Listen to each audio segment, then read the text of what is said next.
மீண்டும் மீண்டும் ஒவ்வொரு முறையும் நான் உங்களிடம் சொல்கிறேன், ஆயுர்வேதத்தை பின்பற்றுங்கள். ரசாயன மருந்துகளின் பின்னால் போக வேண்டாம்.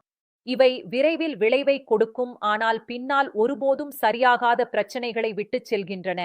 40 வயதுக்கு மேற்பட்ட ஆண்கள் குறிப்பாக ரசாயன மருந்துகளை உட்கொள்ளக்கூடாது.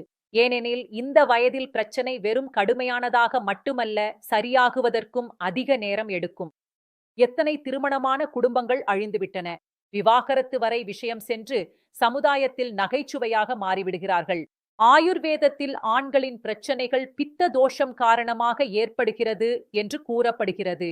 நம்முடைய உடலில் அதிக வெப்பம் ஏற்படும் போது, அல்லது ஆயுர்வேதத்தில் இதை அக்னி என்று சொல்வார்கள், அது அதிகமாக இருக்கும்போது இது ஆண்களின் அந்த பகுதிகளுடன் தொடர்புடைய திசுக்களுக்கு சேதம் ஏற்படுத்தும்.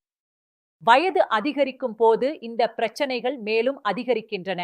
பல நேரங்களில் வாத தோஷம் காரணமாகவும், ஆண்களுக்கு அந்த நேரத்தில் அதிக வலி, ஆர்வம் குறைவு, தேவையான ஹார்மோன்கள் குறைவு, அவற்றின் வடிவத்தில் மாற்றம் போன்ற பிரச்சனைகள் ஏற்படுகின்றன. நேரத்தில் இந்த தோஷங்களை சரி செய்யாமல் விட்டால் இந்த பிரச்சனைகள் நிரந்தரமாக ஆகிவிடும். ஆயுர்வேதத்தின் மூலம் இந்த தோஷங்களை சரி செய்ய முடியும். ஆனால் பிரச்சனை கடுமையாக இருக்கும்போது, வயது அதிகமாக இருக்கும்போது, உடல் பல ஸ்டாங். இந்த மருந்து ஆயுர்வேதிகம் மட்டுமல்லாமல் 3 மாதங்கள் 60க்கும் மேற்பட்ட ஆண்கள் மீது கிளினிக்கல் சோதனை செய்து தயாரிக்கப்பட்டது. அதாவது இது பயன்படுத்துவதற்கு முற்றிலும் பாதுகாப்பானது. இதில் ஹிமாலயன் சிலாஜித் உள்ளது. இது உங்களுக்கு சிறந்த உற்சாகம் மற்றும் சக்தியை வழங்கும். ஹார்னி கோட்வீட் தேவையான அளவை அதிகரித்து முக்கிய உறுப்புகளுக்கு இரத்த ஓட்டத்தை அதிகரிக்கிறது. ஆப்பிரிக்க மூலிகையான முலோண்டோவின் நன்மைகளும் இந்த மருந்தில் கிடைக்கின்றன. இது மனநிலையிலிருந்து தேவையான அனைத்து பிரச்சனைகளுக்கும் உதவுகிறது. வாத பித்த தோஷத்திற்கு யாரும் இந்த மருந்தை எடுத்துக்கொள்ளலாம். ஒரு வயது கை மீது கொடுக்கப்பட்டுள்ள எண்ணெய் தொடர்பு கொண்டு உங்கள் துணையுடன் உறவை மீண்டும் அனுபவிக்கவும்.